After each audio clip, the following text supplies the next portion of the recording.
दरभंगा जिलाधिकारी doctor Tyagarajan SM. द्वारा सभी दुकानें एवं प्रतिष्ठान को एक दिन बीच कर अल्टरनेट डे में प्रातः 6 से 2 बजे अपराह्न तक खोलने हेतु 2 श्रेणियों में बांटकर आदेश निर्गत किया गया है।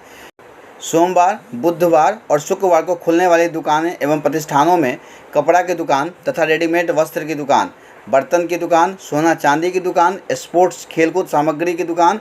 ड्राई क्लीनर्स की दुकान, जूता चप्पल की दुकानें, निर्माण सामग्री के भंडारण एवं बिक्री से संबंधित प्रतिष्ठान यथा सीमेंट, स्टील, बालू, स्टोन, गिट्टी, सीमेंट ब्लॉक, ईंट, plastic pipe, hardware, sanitary fitting, लोहा, पेंट, शटरिंग सामग्री एवं अन्य सभी दुकानें जो किसी सूची में न हो को शामिल किया गया है। वहीं मंगलवार, गुरुवार एवं शनिवार को खुलने वाली दुकानों एवं प्रतिष्ठानों में इलेक्ट्रिकल गुड्स, पंखा, कूलर, एयर कंडीशनर्स, विक्रय एवं मरम्मत, इलेक्ट्रिकल गुड्स यथा मोबाइल, कंप्यूटर, लैपटॉप, यूपीएस एवं बैटरी, विक्रय एवं मरम्मत,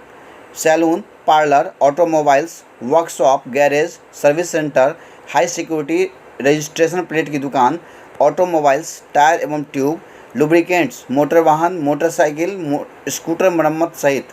वाहन प्रदूषण जांच केंद्र, साइकिल मरम्मती की दुकान, फर्नीचर की दुकान, स्टेशनरी एवं सौंदर्य प्रसाधन की दुकान को शामिल किया गया है।